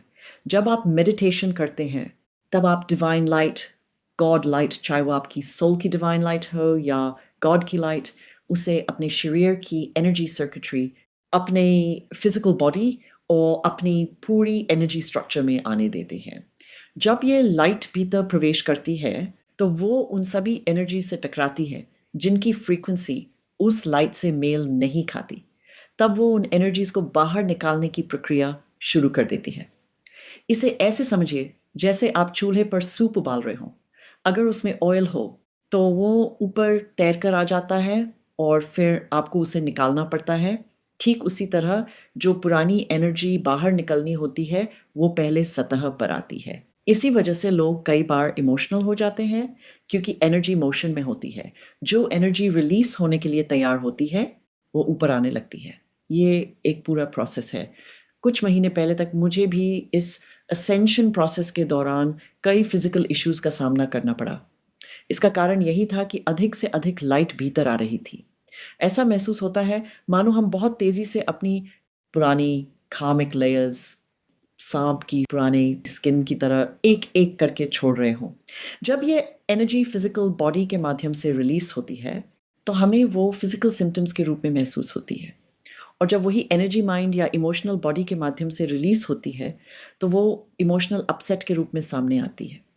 कई बार इसका असर हमारे रिलेशनशिप्स पर भी पड़ता है, क्योंकि हम सभी इस प्रक्रिया में अलग अलग स्पीड से आगे बढ़ रहे हैं। हमारी एनर्जी की वजह से हमारे किसी करीबी के अंदर भी एनर्जी का बदलाव शुरू हो सकता है। इसलिए इस समय ये सफ़र कभी कभी थोड़ा चुनौतीपूर्ण या उतार चढ़ाव भरा लग सकता है, लेकिन ये सब हमारे अच्छे के लिए हो रहा है। ये ईश्वर द्वारा संचालित एक बहुत बड़े बदलाव की प्रक्रिया का हिस्सा है। इतना गहरा बदलाव जितना हमने अपने किसी भी ह्यूमन लाइफ टाइम में पहले कभी अनुभव नहीं किया। पृथ्वी पर हमने जितने भी जन्म लिए हों, उनकी तुलना में इस समय हो रहे परिवर्तन कहीं अधिक गहरे और शक्तिशाली हैं। इस छोटे से ह्यूमन लाइफ टाइम में हम अपने बारे में जो कुछ अब तक जानते आए हैं उससे कहीं आगे बढ़ रहे हैं। हालांकि इस पृथ्वी पर हर व्यक्ति एक ही स्तर पर नहीं है, क्योंकि जैसा मैंने पहले कहा, हर सोल अपनी अलग यात्रा और अलग अवस्था में है। कुछ सोल्स बहुत पुरानी हैं, जबकि कुछ सोल्स पृथ्वी पर सीखने के बिल्कुल अलग अनुभव के लिए आए हैं। लेकिन मुझे पूरा विश्वास है कि जो लोग इस कार्यक्रम को देख रहे हैं वे अधिकतर ओल्ड सोल्स हैं। इसलिए आप यहाँ किसी विशेष उद्देश्य से आए हैं। आप यहाँ इस प्रकाश को फैलाने के लिए हैं। आप यहाँ अपने सभी भाई बहनों की इस परिवर्तन की यात्रा में सहायता करने के लिए हैं। जल्द से जल्द अपग्रेड करने में मदद करने के लिए आए हैं, ताकि वे भी जितनी जल्दी हो सके आगे बढ़ सके। लेकिन याद रखिए, लोगों को केवल लाइट के बारे में बताना पर्याप्त नहीं है। सबसे प्रभावशाली तरीका है स्वयं उस लाइट का स्वरूप बन जाना। वही लाइट बनिए जिसे आप चाहते हैं कि दूसरे लोग समझें। स्वयं उदाहरण बनिए, स्वयं मेंटर बनिए। क्योंकि जब लोग आपके भीतर उस परिवर्तन को देखते हैं, तब वे उससे प्रेरित होते हैं। उदाहरण के लिए, जैसे कि मैं अब जवान नहीं हूँ, लेकिन आज मैं शारीरिक रूप से अपने जीवन में पहले से कहीं बेहतर महसूस करती हूँ। मैं अपने लाइफ से यह दिखाने की कोशिश करती हूँ कि हमारा शरीर खुद को हील भी कर सकता है और रीजेनरेट यानी नया भी कर सकता है। इस विषय पर कहने के लिए और भी बहुत कुछ है। बहुत लोग अपनी स्पिरिचुअल जर्नी में विजन्स देखते हैं, मास्टर्स देखते हैं, past lives, mystical beings, astral travel और चैनलिंग जैसे एक्सपीरियंसेस की बात करते हैं। लेकिन मान लीजिए कोई पर्सन उन्होंने कभी चैनल ही ना किया हो, विजन्स कभी आते ही ना हो और मास्टर्स को फिजिकली या एनर्जेटिकली एक्सपीरियंस ना किया हो, लेकिन वो सिंसियरली मेडिटेशन कर रहे हैं, अपने माइंड को समझ रहे हैं, अपने आत्मा के साथ जुड़ रहे हैं और सेल्फ रियलाइजेशन के पाथ में बढ़ रहे हैं, तो क्या वो भी स्पिरिचुअल एवोल्यूशन के उस ही लेवल पर है? मेरा मानना है कि हर सोल अपने साथ पिछले कई लाइफ टाइम्स की अलग अलग सोल विजडम लेकर आती है, चाहे वह अनुभव पृथ्वी पर हुए हों या कहीं और। मेरा विश्वास है कि इस वर्तमान जीवन में आने से पहले हर सोल यह तय करती है कि उसे इस जन्म में क्या हासिल करना है। हमारे भीतर पिछले जन्मों से मिली कुछ विशेष क्षमताएं होती हैं और एक डेस्टिनी प्लान भी होता है। कुछ लोग लाइट लैंग्वेजेस बहुत सहजता से बोलने लगते हैं। ये उनके साथ अपने आप होने लगता है, क्योंकि लाइट लैंग्वेजेस कोई गिफ्ट नहीं है और न ही ये कोई स्किल है, ये कुछ अलग है। चैनलिंग यानी स्पिरिट के लिए एक माध्यम बनना एक ऐसी स्किल है जिसे सीखा जा सकता है। लेकिन लाइट लैंग्वेजेस बोलने की क्षमता आपके भीतर एक्टिवेट होती है। यह तब सक्रिय होती है जब आपकी सोल एक विशेष फ्रीक्वेंसी पर पहुंचती है। हर व्यक्ति अपने जीवन में लाइट लैंग्वेजेस बोले, यह ज़रूरी नहीं है। शायद वो उनके जीवन का उद्देश्य ही न हो। हम सभी इस जीवन में अलग अलग भूमिकाएं निभाने के लिए आए हैं। कुछ सोल्स के डेस्टिनी प्लान का हिस्सा ही होता है कि उनके भीतर लाइट लैंग्वेजेस एक्टिवेट हों। जैसे कुछ लोग बहुत सुंदर आर्ट बनाते हैं, कुछ लोग म्यूज़िक कंपोज करने या म्यूज़िक बजाने में स्वाभाविक रूप से बहुत अच्छे होते हैं। ये उनकी पिछले जन्मों की काबिलियत हो सकती है। लेकिन इसके साथ साथ ये भी सच है कि हम सभी इंसान एक दूसरे से बिल्कुल अलग हैं और हम सबका इस दुनिया में अपना अलग अलग योगदान है। कोई भी योगदान दूसरे से बड़ा या छोटा नहीं होता। हर योगदान अपने आप में महत्वपूर्ण है। इसलिए हमें ये खोजने की ज़रूरत है कि हमारा अपना सबसे सच्चा और सबसे अच्छा योगदान क्या है और फिर वही करना चाहिए। वो योगदान कुछ भी हो सकता है और जैसे कि आप हर दिन या सप्ताह में एक बार स्कूल की कैंटीन में बच्चों के लिए लंच तैयार करें। हमारा असली योगदान वही है जो हमारे दिल से आता है, जो हमें खुशी देता है, जो हमें शांति देता है। हमें खुद को उस सांचे में ढालने की कोशिश नहीं करनी चाहिए जो किसी और ने हमारे लिए बना रखा है या जैसा कोई और चाहता है कि हम अपनी ज़िंदगी जिएं। ये वो बिल्कुल नहीं है। पिरामिड स्पिरिचुअल सोसाइटीज़ मूवमेंट में, पीएसएसएम में, पीएमसी हिंदी में हम आनापानसती मेडिटेशन के साथ शाकाहार यानी कि plant based living, group meditation को बहुत बढ़ावा देते हैं और पिरामिड एनर्जी को भी बहुत इंपॉर्टेंस देते हैं। तो अगर हम नेक्स्ट लेवल पे जाना चाहते हैं, इवॉल्व होना चाहते हैं, तो ये तीनों चीज़ें हमें कैसे हेल्प कर सकते हैं? जैसा कि हम सभी जानते हैं, अगर हम भोजन की बात करें, खासकर प्लांट्स की, तो प्लांट्स में लाइफ फोर्स वाइब्रेशन यानी जीवन शक्ति की ऊर्जा होती है। जब हम उस लाइफ फोर्स वाइब्रेशन को अपने शरीर में ग्रहण करते हैं, तो हम उस प्लांट की एनर्जी भी अपने भीतर ले रहे होते हैं। मैं हर दिन स्पिरुलिना, क्लोरेला और सीवीड लेती हूँ क्योंकि इनमें मौजूद पोषण देने वाली ग्रीन एनर्जी बहुत महत्वपूर्ण होती है। उदाहरण के लिए लिक्विड क्लोरोफिल यानी पौधों का हरा रंग द्रव्य शरीर के सेल्स तक लाइट पहुंचाने में मदद करता है। इसलिए जो डिवाइन लाइट हमारी एनर्जी फील्ड्स और ह्यूमन बॉडी में आ रही है, उसे सपोर्ट तब और अधिक मिलता है जब हम अधिक मात्रा में ग्रीन प्लांट बेस्ड फूड्स खाते हैं। ये पहली बात है। दूसरी बात है ग्रुप मेडिटेशन। जब हम एक समूह में बैठकर मेडिटेशन करते हैं तो हम अपनी कॉन्शियसनेस और अपने हार्ट से उत्पन्न होने वाली छोटी सी एनर्जी को एक साथ जोड़ देते हैं। ये ठीक वैसा ही है जैसे पानी की एक छोटी सी बूंद समुद्र में मिल जाती है। समुद्र की लहरों की ताकत एक अकेली बूंद की तुलना में कहीं अधिक होती है। उसी तरह ग्रुप मेडिटेशन भी पृथ्वी पर सकारात्मक परिवर्तन और कल्याण के लिए एक बहुत शक्तिशाली माध्यम बन जाती है। अब बात करते हैं पिरामिड्स की। पिरामिड्स की सबसे रोचक बात यह है कि जब आप किसी पिरामिड के भीतर बैठते हैं तो आप वास्तव में एक मर्कबा फील्ड जैसी संरचना के भीतर बैठे होते हैं। पिरामिड का आधार, उसकी चारों भुजाएं और उसका ऊपरी हिस्सा, ये सब मिलकर उस एनर्जी को केंद्रित करने में सहायता करते हैं जो आपके हार्ट माइंड तक पहुंच रही होती है। मैं यहाँ हेड या ब्रेन की बात नहीं कर रही हूँ। हमारा ब्रेन एक कंप्यूटर की तरह काम करता है। हमारा मन असल में वहाँ नहीं रहता और न ही वहाँ से हमारी सोल का कनेक्शन होता है। हमारी सोल का कनेक्शन हार्ट माइंड के माध्यम से होता है। जब हम हार्ट माइंड के ज़रिए डिवाइन माइंड से सचेत रूप से जुड़ते हैं तब हम उस एनर्जी को अपने भीतर प्रवाहित होने देते हैं। पिरामिड का एक और महत्वपूर्ण पहलू ये है कि पिरामिड का आकार स्वयं ट्रांसफॉर्मेशन का प्रतीक है। इसलिए जब हम पिरामिड के भीतर बैठते हैं तो वास्तव में हमारे भीतर परिवर्तन की प्रक्रिया शुरू होती है। ये पिरामिड की संरचना उसकी ट्रिनिटी और उसकी जियोमेट्रिकल डिज़ाइन से जुड़ा हुआ है। विशेष रूप से उसकी जियोमेट्री और उससे बनने वाले एनर्जी पैटर्न्स इस परिवर्तन में महत्वपूर्ण भूमिका निभाते हैं। पिरामिड उस क्रिएशन की शक्ति को बढ़ाता है जो मेडिटेशन के दौरान उत्पन्न हो रही होती है। ये एक एम्प्लीफिकेशन प्रोसेस है।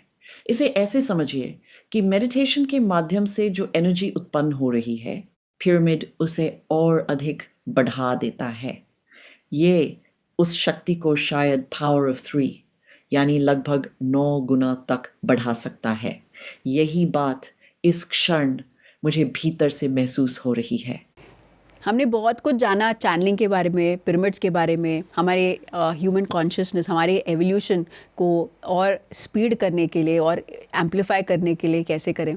अब मैं जानना चाहती हूँ कि आपका जो एक लाइफस्टाइल है, तो what is the day in the life of Judy, उसके बारे में थोड़ा बताइए। सुबह से लेके रात तक आपका एक लाइफस्टाइल कैसा रहता है? तो मैं आपको बताती हूँ कि आज मेरा दिन कैसा रहा। इस समय न्यूजीलैंड में सर्दियों का मौसम है, लेकिन आज का दिन बेहद खूबसूरत था। तेज़ धूप खिली हुई थी। मैं सुबह लगभग 6:40 पर उठी। हर दिन की शुरुआत मैं अपनी ही एनर्जी रिकॉर्डिंग सुनकर करती हूँ जो मुझे स्पिरिट द्वारा प्राप्त हुई है। आज सुबह मैंने जो पहली रिकॉर्डिंग सुनी उसका नाम है लाइट लाइफ DNA रिकोडिंग। जब मैं ये रिकॉर्डिंग सुनती हूँ तो मेरे शरीर के एनर्जी फील्ड में ऊर्जा सक्रिय होती है। ये मेरे इथेरिक फील्ड में एक ऊर्जा भंडार बनाती है। फिर endocrine system, colour coded light, रक्त प्रवाह जिसे मैं रिवर ऑफ न्यू लाइफ कहती हूँ, और शरीर के कई ऊर्जा स्तरों पर कार्य करती है। यह पूरी प्रक्रिया लगभग 1 घंटा 10 मिनट चलती है। मैं आराम से बिस्तर पर लेटकर इसे सुनती हूँ। कभी कभी चाय पीते हुए ये मुझे तुरंत एक्टिवेट कर देती है और मेरे भीतर अधिक ऊर्जा और जीवन शक्ति भर देती है। इसके बाद मैं अपनी प्रार्थनाएं करती हूँ और हर दिन अपने शरीर के चारों तरफ एक प्लैटिनम डायमंड मर्काबा की कल्पना करती हूँ, आमतौर पर दिन में 3 बार। इसका पर्पस है अपनी एनर्जी की वाइब्रेशन को हाई बनाए रखना है ताकि बाहर की दुनिया में दूसरे लोगों की एनर्जी मेरे ऊपर नकारात्मक प्रभाव न डाले। क्योंकि जब हम किसी कैफ़े, दुकान या भीड़-भाड़ वाली जगह पर जाते हैं तो हम कई तरह की एनर्जीज़ के संपर्क में आते हैं। इसलिए मैंने कुछ ऐसे अनुशासन अपनाए हैं जो मेरी एनर्जी को हाई बनाए रखते हैं। मैंने अनुभव किया है कि जब मैं ऐसा करती हूँ तो मैं बहुत शांत, प्रसन्न और संतुलित महसूस करती हूँ। अब छोटी-छोटी बातें मुझे विचलित नहीं करती क्योंकि मेरी अपनी ऊर्जा स्थिर और ऊंची रहती है। हम सब ऐसा कर सकते हैं क्योंकि हम एनर्जी बीइंग्स हैं। हम मूल रूप से ऊर्जा से बने हुए हैं। जब हम अपनी वाइब्रेशन को प्रेम, आनंद और शांति जैसी उच्च अवस्थाओं में बनाए रखते हैं, तो हम वही बाहर फैलाते हैं और वही अपनी तरफ खींचते हैं। Like attracts like. इसके बाद आज सुबह मैं वॉक पर गई। मुझे सैर करना बहुत पसंद है और मौसम बहुत अच्छा था। ये सब करने के बाद मैं एक दोस्त के साथ बीच पर घूमने गई। वहाँ एक बहुत प्यारा कैफ़े है जहाँ मुझे नाश्ता करना और चाय पीते हुए धूप में बैठना बहुत पसंद है। आज भी मैंने वहीं बैठकर प्रकृति का आनंद लिया और अपनी दोस्त के साथ बातें की। जीवन के इस पड़ाव पर मैंने सीखा है कि जीवन का आनंद लेना भी उतना ही ज़रूरी है जितना काम करना। अब मैं पूरे दिन काम नहीं करती। मैंने अपने काम का समय दिन में करीब 4 घंटे तक सीमित कर दिया है।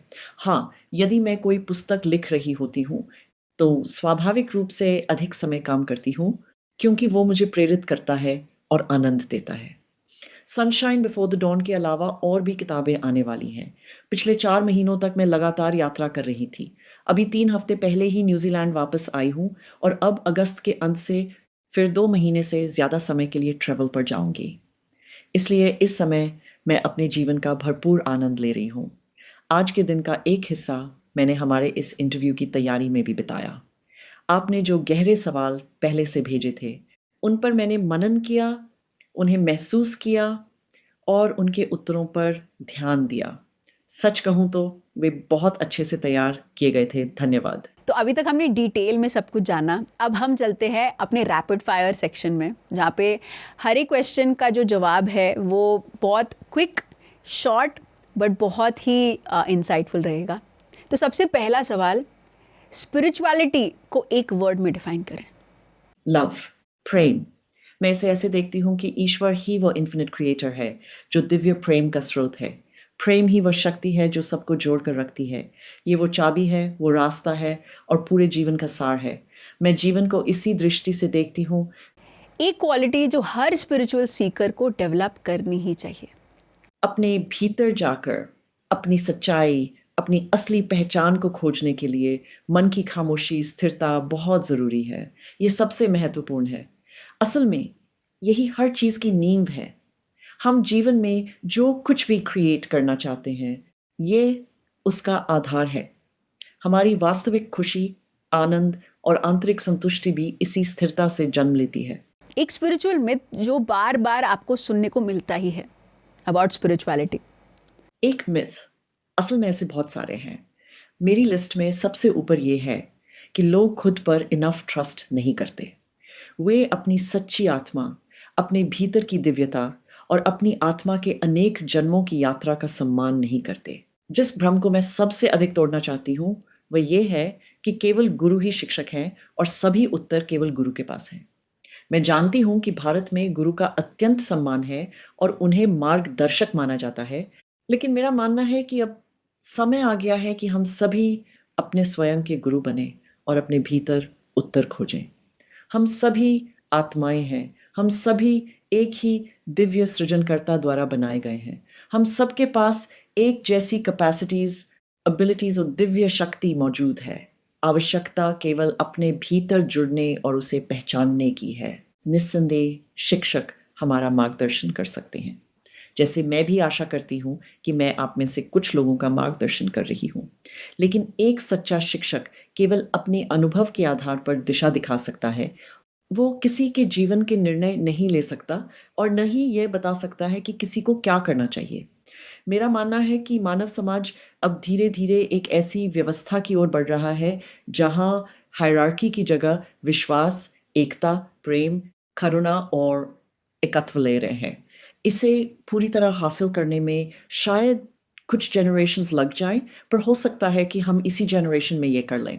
मैं तो यही सोचना चाहूँगी, डोमिनेशन, कंट्रोल और एक दूसरे पर अधिकार जमाने का युग अब समाप्ति की ओर बढ़ रहा है। वंडरफुल। नेक्स्ट, अगर आप किसी एक मास्टर से मिलना चाहें, वो कौन होंगे? बाबा जी, महाअवतार बाबा जी का नाम अभी मेरे मन में आया। मुझे याद है कि जब मैंने ऑटोबायोग्राफी ऑफ अ योगी पढ़ी थी, तब भारत से मेरा पहला गहरा आध्यात्मिक जुड़ाव महसूस हुआ था। बाद में मैं कैलिफोर्निया भी गई, जहाँ परमहंस योगानंदा जी रहते थे। बाबा जी उसी आध्यात्मिक लिनिएज से जुड़े हैं। मुझे याद है कि मैं वहाँ ध्यान कक्ष में बैठी थी। सामने महाअवतार बाबा जी का चित्र लगा हुआ था। उनकी आंखों में कुछ ऐसा था जिसने मानो सीधे मेरी आत्मा को स्पर्श कर लिया। अभी आपसे इस बारे में बात करते हुए भी मैं काफ़ी इमोशनल महसूस कर रही हूँ, क्योंकि मुझे ऐसा महसूस होता है कि मेरा बाबा जी से कोई गहरा आध्यात्मिक संबंध है, और शायद परमहंसा योगानंदा जी से भी, क्योंकि मैं स्वयं को उस आध्यात्मिक परंपरा से जुड़ा हुआ अनुभव करती हूँ। Next one is very interesting. Light language का एक वर्ड या साउंड जो आपके हार्ट के बहुत करीब है। Matia, Matia, Matia. It's spelled M-A-T-E-A. Matia, Matia, Matia. इसका मतलब है आपसे बहुत प्रेम किया जाता है, आप ब्लेस्ड हैं, और ऐसा ही है। ह्यूमंस अर्थ पर क्यों आए हैं? इस प्लैनेट को अपग्रेड करने के लिए और इसे वापस लव और लाइट का प्लैनेट बनाने के लिए। किसी समय हमने इस गैलेक्सी में अपनी जगह खो दी थी। मेरा मानना है कि धरती के अंदर, धरती के दिल में बहुत गहरा ज्ञान छिपा हुआ है, और जब तारा की चेतना सिमटकर वर्तमान पृथ्वी के रूप में परिवर्तित हुई, तब वो ज्ञान सामने आना बंद हो गया। इसका प्रभाव केवल पृथ्वी तक सीमित नहीं था, बल्कि पूरी मिल्की वे गैलेक्सी और शायद उससे भी आगे तक पड़ा। मुझे लगता है कि इस समय मानव चेतना का जो अपग्रेड हो रहा है, वो सिर्फ पृथ्वी या मानव जाति के लिए नहीं है। इसकी वजह और इसकी बिगर पिक्चर हमारी सोच से कहीं ज़्यादा बड़ी है। इसीलिए हमने मानव डीएनए को अपनाया, मानव रूप में जन्म लिया और अपने उन जीवनों को पीछे छोड़ दिया जो हमने किसी दूसरे स्टार सिस्टम में बिताए थे। मेरे लिए वो स्थान सीरियस था। हम सभी किसी खास उद्देश्य से पृथ्वी पर आए हैं, और अब हम उस उद्देश्य के सबसे महत्वपूर्ण दौर में हैं, क्योंकि पृथ्वी एक बड़े परिवर्तन से गुजर रही है।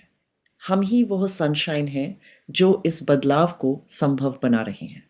इस ग्रह पर एक नए युग की भोर होने वाली है, चाहे वो हमारे जीवन काल में पूरी तरह दिखाई दे या आने वाले कई वर्षों बाद, लेकिन ये परिवर्तन शुरू हो चुका है। 2020 से 2033 तक का समय एक एक्टिवेशन पोर्टल है जो हमें एक नई चेतना की ओर ले जा रहा है, और असल में हम ही वो चेंज मेकर्स हैं। इसी उद्देश्य से हम बहुत पहले पृथ्वी पर आए थे और आज भी यहाँ हैं, ताकि अपनी सीमाओं से बाहर निकलकर अपने भीतर छिपी वास्तविक क्षमता, दिव्य गुणों और मानव होने की सच्ची शक्ति को पहचान सके। Wonderfully played, Judy. I'm sure it's your first rapid fire. It was wonderful. I'm sure a lot of viewers ने बहुत कुछ सीखा होगा। और ये एपिसोड ख़त्म करने से पहले आपका फाइनल मैसेज हमारे व्यूअर्स के लिए। बहुत सारे लोग बहुत चीज़ें गो थ्रू कर रहे हैं अपने लाइफ में, और कहीं ना कहीं ये वीडियो चैनल उनको पता चलता है और कहीं ना कहीं वो ध्यान में आना शुरू करते हैं। तो आपका आखिरी, आपका फाइनल मैसेज इन लोगों के लिए कि वो अपने आप के साथ कैसे जुड़े रह सकें। खुश रहिए, खुद पर भरोसा रखिए, अपनी सच्चाई खुलकर कहिए, अपने दिल की आवाज़ सुनिए, डरिए मत। जीवन की एकता को महसूस कीजिए और ये समझने की कोशिश कीजिए कि हम वास्तव में कौन हैं। ये अहंकार की बात नहीं है, बल्कि खुद पर विश्वास करने की बात है। अब समय आ गया है कि हम सभी आगे बढ़ें और अपने सबसे बेहतर रूप में जीवन जिएं। और जानते हैं, जब आप ये बातें कर रहे थे, उसी समय मुझे ब्रह्मर्षि पितामह पत्री जी की एक बहुत स्पष्ट झलक महसूस हुई। मेरे मन में तुरंत एक ही बात आई, उन्हें आप सभी पर बहुत गर्व है। उन्हें इस बात की खुशी है कि आप सभी ध्यान का वह संदेश दुनिया तक पहुंचा रहे हैं, जिसका बीज बोने के लिए वे इस धरती पर आए थे। अब वह संदेश तेजी से फैल रहा है और ऊंचाइयों को छू रहा है। ये सचमुच बहुत सुंदर बात है। Thank you so much Judy, what a wonderful podcast. I am sure बहुत सारे लोग पार्ट 2 ज़रूर चाहेंगे। कमेंट कीजिए part 2 and definitely will make sure that Judy comes again. और ये विजडम अनंत है। Sunshine Before the Dawn is a wonderful book जो जूडी ने लिखा है। इसका अगला एडिशन भी आने वाला है बहुत जल्दी। And we are so grateful Judy that you are here, and ऐसे ही बार बार आते रहिए और अपने विजडम को ऐसे शेयर करते रहिए। Thank you. Thank you to all of you. Thank you. तो दोस्तों, द पीएमसी शो में दुनिया भर के best of the best wisdom को हम एक प्लेटफॉर्म पर प्रेजेंट करते हैं पीएमसी हिंदी पर। तो आने वाले एपिसोड्स के लिए आप कौन से गेस्ट को देखना चाहेंगे द पीएमसी शो में, कमेंट करके ज़रूर बताएं। एंड पीएमसी हिंदी आपके सपोर्ट से चलता है, तो ज़रूर सब्सक्राइब करना ना भूलें एंड पीएमसी ऐप को ज़रूर डाउनलोड करें। हम फिर मिलेंगे अगले एपिसोड में एक नए मास्टर के साथ, एक नए गेस्ट के साथ। Thank you. मैं अंदर से काफ़ी दुखी थी। मेरे को अस्थमा का अटैक हुआ, बहुत जबरदस्त। इतना डिप्रेशन में गई थी मैं यकीन नहीं कर पा रही थी मेरा बेटा एक्सपायर हो गया। मुझे तो कभी कभी ऐसा लगता था कि मैं सुसाइड करूँ। ध्यान से मेरे माइग्रेन ठीक हो रहे हैं। मेडिटेशन लिया और 1 हफ्ते के अंदर मुझे नींद आनी शुरू हो गई। मेडिटेशन आपकी लाइफ भी बदल सकता है, इसलिए ज्वाइन कीजिए पीएमसी हिंदी का फ्री 14 डेज मेडिटेशन प्रोग्राम। इसका लिंक आपको डिस्क्रिप्शन में मिल जाएगा।